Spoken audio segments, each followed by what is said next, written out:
the Democrat Party is obviously a party that is embracing of DEI, embracing of racial quotas.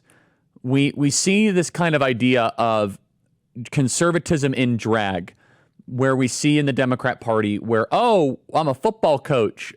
We have camo. I'm able to shoot. It doesn't matter that I medically mutilate your kids. You should vote for me. We're talking about Walz specifically. Can you talk about this conservatism in drag? Because the DNC was the longest, most witnessed drag show in American history. Yeah, no, Charlie, I'm so glad you mentioned this. I think this is a really important point. And it's almost, I've said another show. And Governor Walz is kind of playing, this kind of goes well back before both of our times. He's sort of the step and fetch it. That was a kind of caricature of an African-American who was popular in the early to mid 20th century in films. He's kind of performing that minstrel role as a white guy, or you could call it a drag show. That would also be fine. You know, he's the football coach. He's, you know, from this rural area. He hunts. He's a gun owner, and everybody's hoping that on the left that you're not going to look at his radical left policies that he actually supports, whether it be on gender mutilation, whether it be on race. And if you look, I mean, he was a person.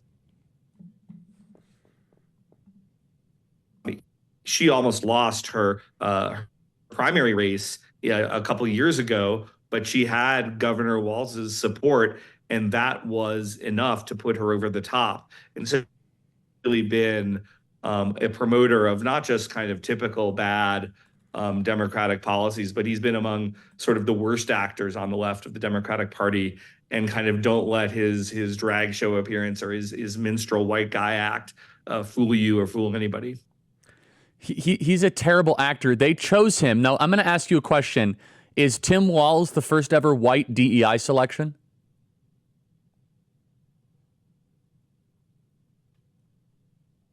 Oh, absolutely. I mean, at least on I don't know if he's absolutely first, but it was kind of amazing that nobody talked about it. The mainstream media, the liberal media, I should say, chose to ignore it. Every single person on Harris's VP shortlist was a white guy. And that's not because, you know, every single important other person in the Democratic Party was a white guy, but because it was a DEI selection.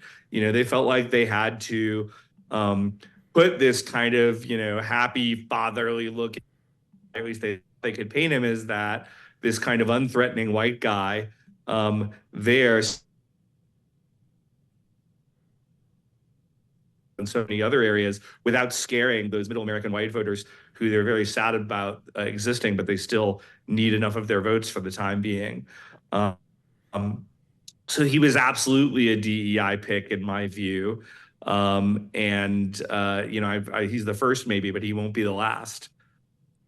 Well, yeah, and it's also just, it's so repulsive and insulting of all Americans, especially white Americans, that somehow white conservatives in the Midwest are going to go vote for a white male just because he's a white male, or they don't care about what his belief system is or what he's done. Yeah. I mean, a great example of this is, would you much rather have Byron Donalds or would you have Tim Walz? Obviously, I mean, I don't care about skin color at all. I care about values. I care about character. I care about what you do. I don't care about what you look like.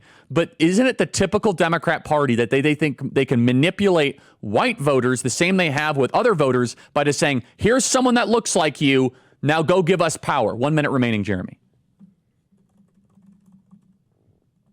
Yeah, absolutely. I think that's exactly what's going on. And it's obviously patronizing to white voters. It's patronizing to really every American who wants people to be judged by the content of their character. And unfortunately, look, this is just the modern Democratic Party. That's what you sign up for if you support them.